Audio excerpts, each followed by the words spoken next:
Peace lang mga kaibigan, mga viewers, it's me Rodel's TV dito po sa LTJ, Cruz Naligas, Barangay Cruz Naligas. Dito pa rin po 'yan sa Diliman, Quezon City, Ito po, mapapansin niyo sa akin likuran, So dito po ipagpapatuloy yung aking kalye survey, So lalapitan natin yung mga small vendor dito kung ano yung at kung sino yung iboboto nila, napupusuan nila ngayong darating na midterm election next year, May 2025. Tara po, diretso na tayo sa video. Peace lang mga kaibigan, mga viewers, Ito may nakita akong isang kuya, lapitan natin. Bro, mawalang galang na, Ako si Kuya Rodel mo, welcome sa Rodel's TV. Ano yung tinitinda mo? Ito po nagtitinda siya ng Oo. Matagal ka na ba dito nagtitinda? Tagal-tagal na rin po. 2 months na rin po. Okay, welcome again sa Rodel's TV. Ako si Kuya Rodel mo, Ngayon, ito yung napili kong content, 2025 midterm election next year. Kailangan natin bumoto ng 12 senador ulit, Pero i-explain ko lang, Ito yung midterm na tinatawag natin. Hindi dito kasama yung pagboboto sa vice president at president. Okay po? Opo. Mga mayor at vice mayor, tapos the rest yung mga kagawad, Ngayon, ano pangalan mo? John Paul po. John Paul. Okay, John Paul. Ito yung pinakatanong ko, Sino yung napupusuan mo at iboboto mo dito sa lineup nito? 12 yan, Ang ginawa ko dito, 6 na oposisyon, 6 na PDP laban, Ngayon, unang-una dyan na matulog, kahit matanda na, maraming nag-aamuki sa kanya lumaban. Si Tatay Digong, former PRRD, Bato de la Rosa, Bongo, Harry Roque, Persida Acosta, Salvador Panelo, Lenny Robredo, Laila de Lima, Sonny Trillanes, Chel Jokno, Kiko Pangilinan, Dick Gordon. Ang tanong ito, sino ang napupusuan mo dyan sa 12 yan? Si Bato de la Rosa. Yan yung number 1 mo. Bakit si Bato? Siya po kasi yung pinakamatibay na na tao ng official ng Pilipinas. Siya rin po yung pinakamatapang na pulis. Naging PNP chief natin yan, di ba? Opo. Okay. Ngayon, pag bumuboto ka ba, kinukumpleto mo ba yung 12? O yung napupusuan mo lang? Yung napupusuan ko lang po. Okay, sino yung pangalawang napupusuan mo dyan? Si Bongo, pati po si Harry Roque. Okay, bakit naman napusuan mo sila? Mga tapat po sila sa serbisyo. Ay, ganun. Okay, sige. Okay, hawakan mo to. Bibigyan kita ng pagkakataon. Naguhitan mo, lagyan mo lang ng guhit na ganun. 1, 2. Yung number 1 mo, para ipakita natin sa ating mga viewers at wala silang masabi, Sige. Yan. Tapos sino pa yung pangalawa mo? Bongo, tsaka si Harry Roque. Okay. Thank you bro. Peace lang mga kaibigan, mga viewers, Ito may nakita tayong isang kuya. Kuya, mawalang galang na sa iyo, Ako po si Kuya Rodel, Welcome po sa Rodel's TV. Ano pong pangalan nila? Jojo. Jojo, ito Ito kasi yung napili kong content. Ang tawag dito, kalye survey. Ngayon, ito yung tinatawag na 2025 midterm election next year. Kailangan natin bumoto ng 12 senador. Ulit, pag bumuboto po ba kayo, kinukumpleto nyo? Alam mo, 12, hindi. Kung ano yan napupusuan mo lang. Kung dalawa, kung tatlo. Okay. Kung sino lang gusto ko. Okay, ito. Ito yung line up, Ang ginawa ko dito, 12 na 12. 6 na oposisyon, 6 na PDP laban, So ngayon, ito yung pinakamalakas ang tunog, former PRRD o Tatay Digong. So kahit matanda na siya, marami sa kanya nag-aamuki na lumaban, sa pagka-senador. Pangalawa, Senador Bato de la Rosa, Senador Bongo, mag-i-expire na kasi ang ang kanilang termino, ngayon, Attorney Harry Roque, Persida Acosta, Salvador Panelo, Lenny Robredo, Laila de Lima, Sonny Trillanes, Chel Jokno, Kiko Pangilinan, Dick Gordon. Ngayon, ang pinakatanong, sino ang napupusuan mo sa 12 yan? 3 lang yan, sir. Ang kurso na ako dyan, 3 lang talaga. Sino yung number 1? Yan, si Tatay Digong. Tatay Digong. Hindi, teka lang muna. Bakit si Tatay Digong? Ay, alam mo naman, kita mo naman kung paano yung pinano niya, yung build. Talagang number 1 priority rin. Talaga yung project. At talagang naranasan natin yun, diba? Lang ngayon ni BBM lang yan. Oo. Build talaga. Oo, talagang. Bakit yung mga kalyado niya dalawa, si Bato at saka si Bongo. Bakit sila? Yung pati siya ni Rocky. Oo, bakit? Magagaling mo, wala naman mga record dyan sa sir. Kaya naman yan Tama naman, tumino yung bansa natin. Yung doon nang nauplan tukhang Gusto ko ibalik yung tukhang okay. Bakit po ba? Gusto niyo ibalik yung tukhang dahil nagbalikan na ba yung mga sumbi? Ay, malaking bagay na hindi na nawala yung nung yung tukhang. Talagang nabawas-bawasan kahit paano. Pero ngayon, nagbalikan sila. Sa experience mo. Mayroon talaga. Okay. Experience ko talaga yan kasi doon sa Bulacan. May marami na talaga yung magnanakaw na rin doon. Doon nung usong tukhang, wala nang lumalabas yan dati. Ganun ba? Okay, sige kuya, hawakan mo to. iaalaw kita na guhitan siya, no? Kagaya ng nakikita mo dyan. Pakita natin sa ating mga viewers para walang masabi. Yung number 1 mo si Tatay Digong. Pangalawa mo, De La Rosa, Bongo, at saka si... Apat lang. Wala na ako dito sa abab, ay sa below. Okay. Kuya, thank you ha. Sige. Peace hello mga kaibigan, mga viewers. Ano, meron tayong nakita nga isang magbubuko. Ano? Kuya, mawalang galang na sa'yo. No? Ako si Kuya Rodel mo. Ano? Welcome sa Rodel's TV. Ano? Ano pangalan niya? Jimar. Ano? Jimar po, Jimar. Jaymar. Matagal ka naman nagtitinda ng buko. Tagal na. Ito po yung produkto ni Kuya. Ano? Tapos meron siyang palamig. Ngayon, ang tawag dito sa ginagawa ko ay Kalye Survey. So malapit na yung ating midterm election next year. Kailangan natin bumoto ng 12 senador. Ngayon, dito sa aking tuturan na 12, sino yung napupusuan at ibuboto mo ha? Okay? Ang una-una dyan, malakas. Marami nag-aamukin sa kanya kahit matanda na. Former PRRD or Tatay Digong. Senador Bato de la Rosa, Senador Bongo, Harry Roque, Persida Acosta, Salvador Panelo, Lene Robredo, Laila de Lima, Sonny Trillanes, Chel Jokno, Kiko Pangilinan at Dick Gordon. Ngayon, sino ang number 1 mo dito sa lineup na ito? Si Tatay Digong. Bakit si Tatay Digong? Talagang may nagawa at may napatunayan. May napatunayan na. Ngayon, 12 yan. Pag bumuboto ka ba, kinukumpleto mong 12 o ano? Yung napupusuan mo lang? Kinukumpleto. Kasi Kinukumpleto. sayang naman. Sayang yung pagkakataon. O meron pa bang ibang napupusuan ka dito? Si Trillanes. Bakit si Trillanes? Parehas talaga silang matapang kasi Digong. Ganun ba? Sino pa? Kasi si Bato. Si Bato de la Rosa. Bakit si Bato? Kahit pa paano meron na napapatunayan naman si Bato. Okay, meron pa ba? Wala na? Kasi si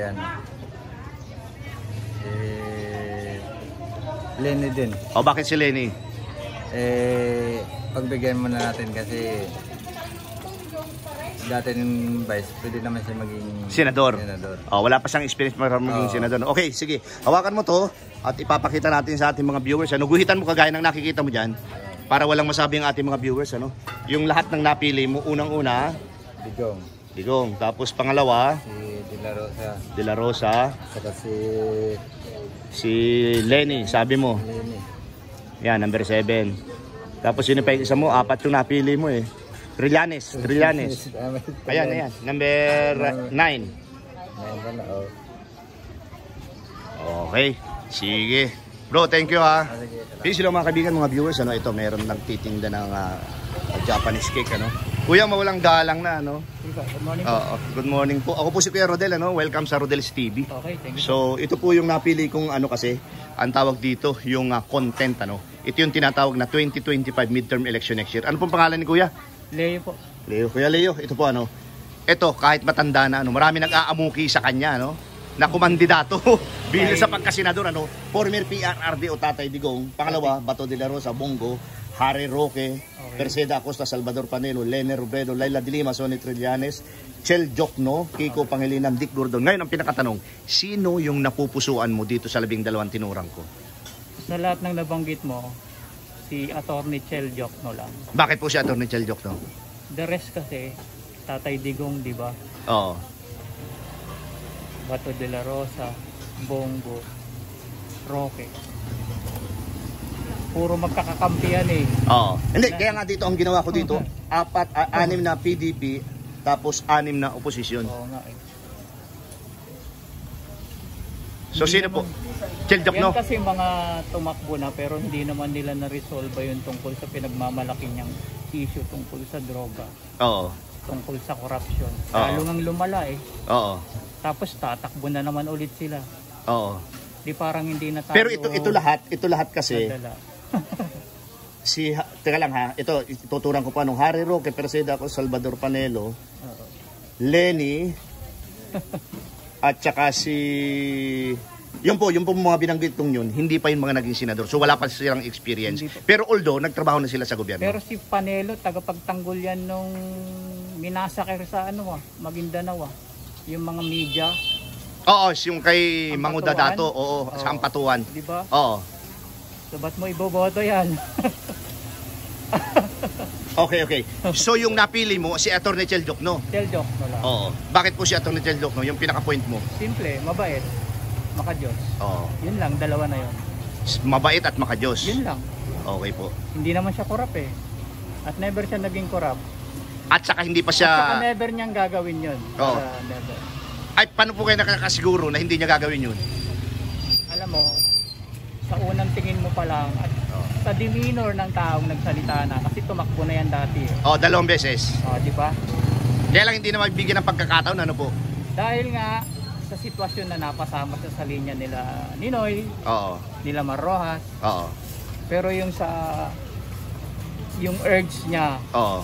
para maging mabuti yung At saka bayan, maglingkod sa bayan, nandoon talaga yun. Nandun. Ramdam yan ang puso ng tao. Oo. Iba kasi ang nararamdaman ng tao ngayon eh. Oo. Paghihiganti sa dating administrasyon, Oo. pag kami na nakaupo, kumbaga parang kami naman. Ano na mangyayari? Oo. Ganun na lang. Kaya po tayo hindi umaasenso, no, sa tingin ko lang. Oo. Dahil ang nangyayari, pagkakalabang ka, lalabas yung kalaban mo, gagantihan ka. Napakayaman ng Pilipinas. Pero kanino napunta? Oo. Sa mga kurakot lang. Nako, ayan po mga kaibigan, mga viewers, ano. Kuya, meron ka bang gustong idagdag kung bakit gusto mo si Atty. Cheljok, no? Mabait nga eh, makadiyos. Mabait, makajos. Okay, kuya, pakihawakan mo to, tapos bibigyan kita ng pagkakataon na guhitan mo, ano? Kagaya ng nakikita mo dyan, para walang masabi yung mga viewers Sana nga natin. makita ni Cheljok na to eh. Oo. Ayan po. Yun lang. Ayan po. Kuya, thank you very much, ha. Salamat din po. Piso lang mga kaibigan, mga viewers, ano, meron tayong nakitang isang kuya, no. Mawalang galang na po, ano. So, ako po si Kuya Rodel and welcome sa Rodel's TV. Ano po pangalan niya? Eric Eric. Okay. Kuya Eric, ito ano, ang tawag dito sa ginagawa ko ay kalye survey. Ngayon, yun namang aking content ay itong 2025 midterm election next year. Kailangan natin bumoto ng 12 senador ulit, ano. Hindi dito kasama yung vice president at president. Mayor, vice mayor, councilor kasama dito. Ngayon, ito yung 12 na top aspiring candidates, ano, sa pagkasenador. Unang-una dyan si PRRD o Tatay Digong. Kahit matanda na, marami nag-aamuki sa kanya na lumaban para mabago daw yung sistema dyan sa Senado, ano. Then pangalawa, Bato de la Rosa, Bongo, matatapos na kanyang termino. So ibig sabihin, magre-re-election sila, no. Harry Roque, Persida Acosta, Salvador Panelo, Lene Robredo, Laila de Lima, Sonny Trillanes, Cheljok, no, Kiko Pangilinan, Dick Gordon. Ang pinakatanong ito, ano, Kuya Eric, sino ang napupusuan mo sa kanila? 12 yan. Unang-una, sino yung napupusuan mo? Ilan ba ang dapat piliin? Hindi, kung pag bumuboto ka ng 12, nasa sa'yo yun. Ngayon, ang tanong ko lang, sino yung napupusuan mo? Si Dick Gordon. Dick Gordon. Bilib Bakit ako sa talino niyan eh. Oh, bakit si Dick Gordon? Bilib ako sa talino niyan, matalino talaga. Oo. Stricto. Hindi, at saka abogado rin yan eh. Blue Ribbon Committee, gustong-gusto ko yan talaga eh. Pagdating sa Senado. Chairman. Abisado ko yan. Ngayon, maliban kay Dick Gordon, meron pa ba niyang iba? Bato de la Rosa. Bakit naman si Bato? Sa anong committee hawak niya, kung sa Blue Ribbon din siya, pero magaling din siya umimbestiga kasi sa mga hearing. Parang ano din yun, sa related naman yung ano niya, yung committee niya dun sa mga drug related case. Sino pa? Meron pa ba? Si Harry Roque, gusto ko subukan eh. Si Harry Roque. Ano siya eh. Okay. Ano siya. Maraming alam. Sino pa? Ilan ba dapat na piliin? Ikaw, nasa yan. Basta yung napupusuan mo lang.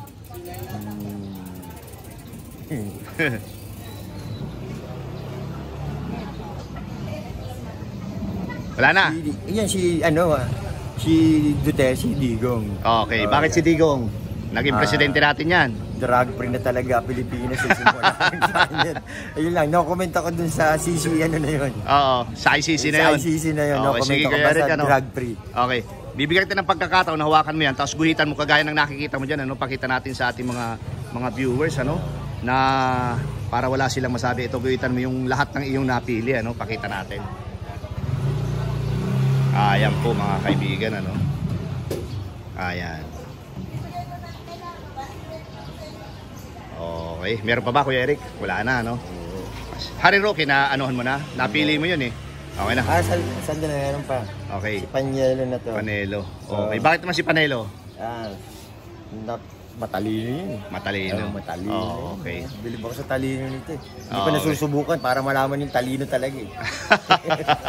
Okay, Kuya Eric. Thank you. Thank you. Eto na po mga kaibigan, mga viewers, ano, yung aking tally board, ano. Ayan po yung final score, ano. Tatay Digong 3, Bato de la Rosa 4, Bungo 2, Harry Roque 3, Panelo 1, Robredo 1, Trillanes 1, Jokno 1, Gordon 1. Okay po. Isayan po mga kaibigan, mga viewers, ano, napakinggan nyo po yung lahat ng aking in-interview dito sa LTJ, Barangay Cruz Naligas, Diliman, Quezon City, ano. Kaya subaybayan nyo po talaga yung aking mga kalye survey dahil talagang bawat content iiba-ibahin po natin para talagang mawili kayong panoorin, ano. At pangalawa po, maraming salamat sa suporta sa aking munting channel, and God bless you more, and thank you very much.